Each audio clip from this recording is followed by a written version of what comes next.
वक्त सीधे आपको दिखाते हैं लालजी टंडन की जयंती पर क्या कुछ कह रहे हैं सीएम योगी आदित्यनाथ। टंडन जी की मूर्ति का अनावरण और नए संकाय का नामकरण सदैव टंडन जी के नाम पर अभी संपन्न हुआ है। मैं इसके लिए फाउंडेशन को और कॉलेज प्रशासन को हृदय से धन्यवाद देते हुए स्वर्गीय लालजी टंडन जी को उनकी स्मृतियों के लिए नमन करते हुए अपनी विनम्र श्रद्धांजलि अर्पित करता हूं। हम सब जानते हैं जीवन में महानता का मानक ऊपर से नीचे नहीं होता है। कोई व्यक्ति जब शून्य से शिखर की यात्रा को अपने पुरुषार्थ से, अपने परिश्रम से प्राप्त करता है, यही उसकी महानता का मानक तय करता है। आप सोच सकते हैं लखनऊ नगरपालिका और नगर निगम के पार्षद के रूप में जो यात्रा उन्होंने प्रारंभ की, भारतीय जनसंघ के एक सामान्य कार्यकर्ता के रूप में जो यात्रा उन्होंने प्रारंभ की, एक विधायक के रूप में, एक मंत्री के रूप में, लखनऊ के लोकप्रिय सांसद के रूप में,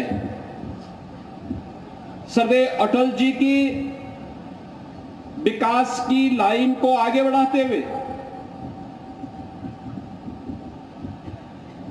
वे अनवरत शून्य से शिखर की यात्रा को आगे बढ़ाते रहे।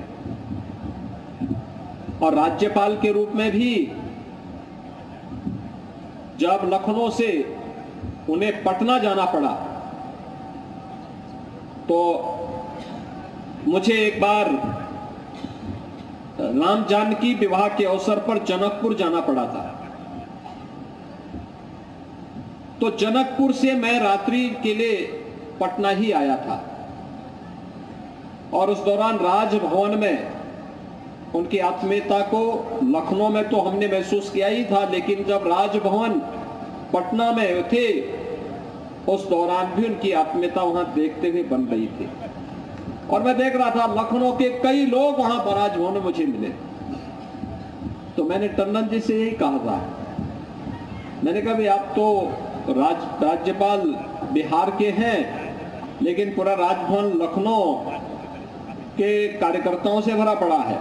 उन्होंने कहा कोई छोड़ता नहीं तो मैं क्या करूं, या तो मुझे बार बार लखनऊ आना पड़े, नहीं तो ये सब पूछ करके आ जाते हैं कि मैं पटना में हूं, आ जाते हैं, कार्यकर्ता हैं, पूरा जीवन भारतीय जनता पार्टी के लिए और लखनऊ के लिए इन लोगों ने समर्पित किया है, तो इनको मुझे अपने साथ बैठाने में परिवार जैसा अनुभव महसूस होता है।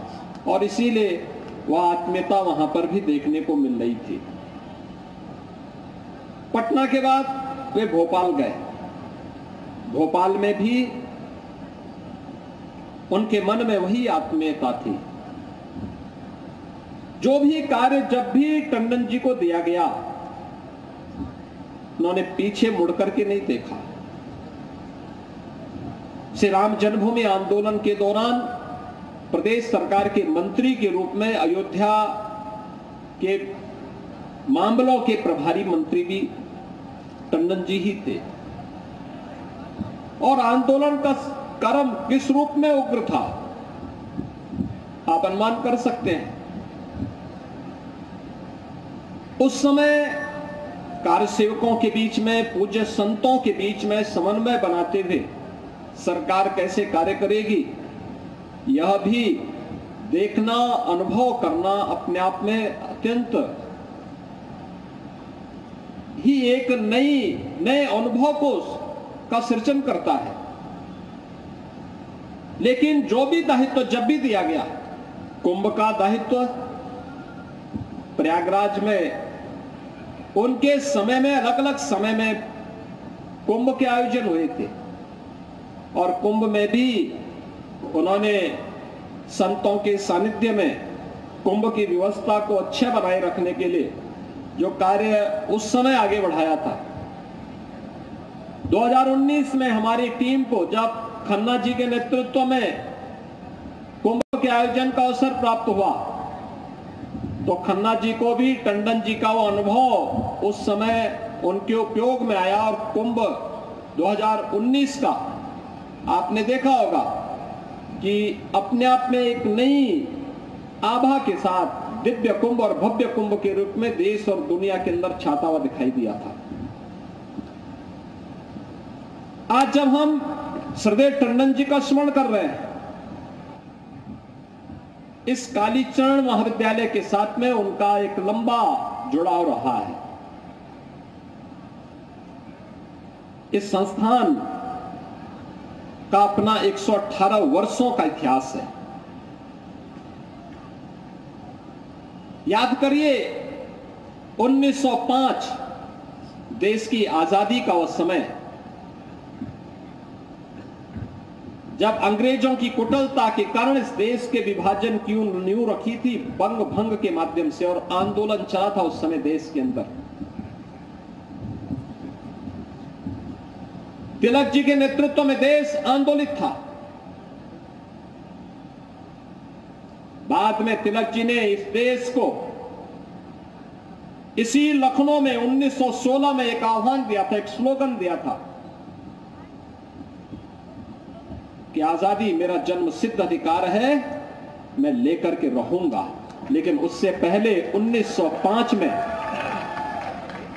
बंग भंग के खिलाफ जो आह्वान हुआ था, एक और देश के विभाजन को रोकने के लिए आंदोलित था, स्वतंत्र था लेकिन आंदोलित भी था।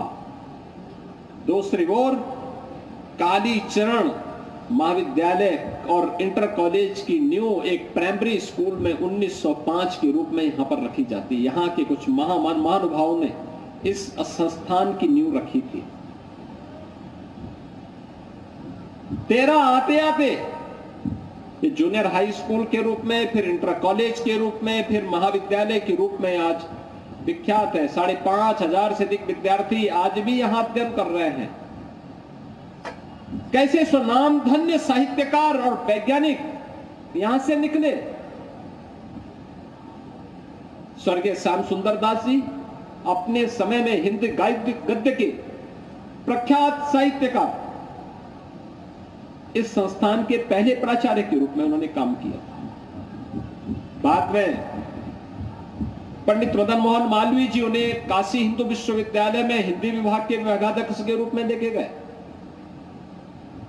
अनेक साहित्यकारों को, अनेक वैज्ञानिकों को, अनेक समाजसेवियों को और अनेक राजनीतिज्ञों को जन्म देने वाला है शिक्षण संस्थान।